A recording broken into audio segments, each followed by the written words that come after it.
Thank you Ramesh garu. Thank you so much. And now Ayyanna Patrudu గారిని మాట్లాడాల్సిందిగా కోరుకుంటున్నాము. Honourable speaker. అందరికీ నమస్కారం అండి. మీరు ఎంత ఆనందంగా ఎంజాయ్ చేయడం కోసం ఇక్కడికి వచ్చారు. అంచేత మా స్పీచ్లతో మేము ఇబ్బంది పెట్టమండి. ఇబ్బంది పెట్టం. 2 మాటలు మాత్రం ఉత్సవం కోసం చెప్తాం మేము. రాజకీయ ఉపన్యాసాలు మాత్రం ఇవ్వం. మీరు హ్యాపీగా ఉండి భయం పడకండి. హ్యాపీగా కూర్చోండి, సంతోషంగా కూర్చోండి. ఈరోజు ప్రభుత్వం తాలూకు ఆలోచన ఏంటంటే ఆంధ్ర రాష్ట్రంలో ఉన్నటువంటి ప్రతి కుటుంబం కూడా ఆనందంగా ఉండాలి. అదే ఒక కాన్సెప్ట్గా ఇవాళ కార్యక్రమాలు. ఎందుకు ఆనందంగా ఉండాలి? మనిషి అన్న తర్వాత కుటుంబం అన్న తర్వాత కుటుంబం ఉంటుంది, పిల్లలు ఉంటారు. కుటుంబం అంతా ఆనందంగా ఉంటే ఎంత బాగుంటుంది. కానీ మనకి ఈ మధ్య మనం చూస్తున్నాం, మీరు అందరికి, మీకు కూడా తెలుసు అందరికీ, ఉదయం లేచిన దగ్గర నుంచి రాత్రి పడుకుండే వరకు ట్యాంక్షన్ ట్యాంక్షన్ ట్యాంక్షన్.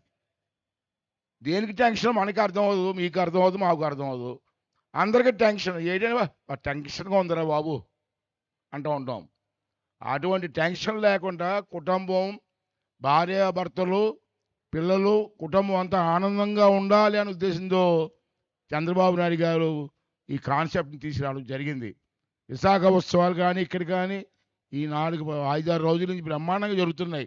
అందరూ హ్యాపీగా ఉన్నారు. నేను మిమ్మల్ని అందరినీ కోరేది ఏంటంటే, మన సాంప్రదాయాలు మర్చిపోతున్నాం మనం. పూర్వం సంక్రాంతి పండగ, దీపావళి పండగ, నాగుల చవితి పండుగ అంటే అందరికీ తెలుసు. ఈరోజు పండుగలు మర్చిపోయాం మనం. ఊర్లో తీర్థాలు మర్చిపోయాం. మనకందరికీ ఒకటే పండుగ. ఇప్పుడు మీ అందరికీ మాకును డిసెంబర్ 31 ఒకటే పండుగ మనకు గుర్తుంటుంది. ఎందుకంటే ఆ రాత్రి తాగేసి పడుకోవచ్చు హ్యాపీగా. అది ఒకటే ఉంది మనకి. మిగతా పండుగలన్నీ మర్చిపోయాం. అదే మీ అందరినీ కోరుకుంటున్నానని నేను. మన సాంప్రదాయాలు మర్చిపోవద్దు. మన పిల్లలకు కూడా మన సాంప్రదాయాలు నేర్పండి. రెండో విషయం ఏంటంటే, ఇంట్లో మీ పిల్లలతో ఇంగ్లీష్ మాట్లాడొద్దండి. మధ్య చూస్తాను, ఇంటికి వెళ్ళినా మమ్మీ డాడీ మమ్మీ డాడీ. దాంట్లో అందంగా ఉందా మాట? అమ్మ నాన్న అన్న మాట అందంగా ఉంది చెప్పండి. ఈ మధ్యన చెప్తున్నారు కొత్తగా, ఎవరైనా కలిసి బ్రో, హలో బ్రో అంటాడు. బ్రో అంటే నాకు అర్థం అవ్వట్లేదు. హలో బ్రదర్ అంటే వాళ్ళు అదొకటి ఉంది. హలో బ్రో అంట, హలో బ్రో అంటాడు ఒకడు. ఏం చదువుతుందో తెలియట్లేదు. అంచేది మన సాంప్రదాయాలని అంచేత నేను మన సాంప్రదాయాలు మర్చిపోవద్దండి. రెండోది అమ్మా, ఇక్కడ లేడీస్ చాలామంది ఉన్నారు. నేను ఒక మాట చెప్తాను, నన్ను తిట్టుకోవద్దమ్మా, కానీ చెప్తాను నేను. మీ పిల్లలు చదువుకున్న టైంలో మీరు సీరియల్ చూస్తున్నారమ్మా. ఆ పిల్లలకి మైండ్ పనిచేస్తుందమ్మా. ఒకవేళ చూడాలనిపించుకుంటే మీ బెడ్రూమ్లో పెట్టుకొని మీ ఆయన మీరు చూడండి. మీ పిల్లలు చదివించండి. మీరు సీరియల్ చూస్తారు.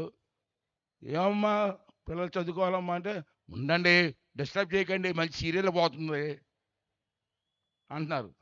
అలాగే వచ్చిందమ్మా పరిస్థితి. పిల్లలు మాత్రం పాడు చేసి బాగా చదివించండి. అందరూ హ్యాపీగా ఉండండి. అదే కాన్సెప్ట్తో గవర్నమెంట్ వెళ్తుంది. మన మంత్రి గారు, ఇన్ఛార్జ్ మంత్రి గారు కానీ, టూరిజం మంత్రి గారు కానీ అందరూ కలిసి ఈవేళ కార్యక్రమానికి ఎంతో కష్టపడ్డారు.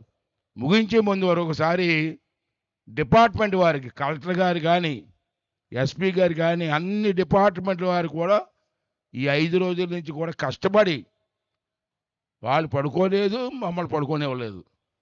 బ్రహ్మాండం కష్టపడి ఇంత విజయవంతం చేసేటువంటి అన్ని ముఖ్యంగా పోలీస్ డిపార్ట్మెంట్, కలెక్టర్ గారికి అందరికి కూడా నా ధన్యవాదాలు తెలుపుకుంటూ సెలవు తీసుకుంటానండి. థ్యాంక్ యూ అండి. Thank you very much. Thank you sir. Thank you so much. పక్కా పైసా వసూలు స్పీచ్ సార్ అది.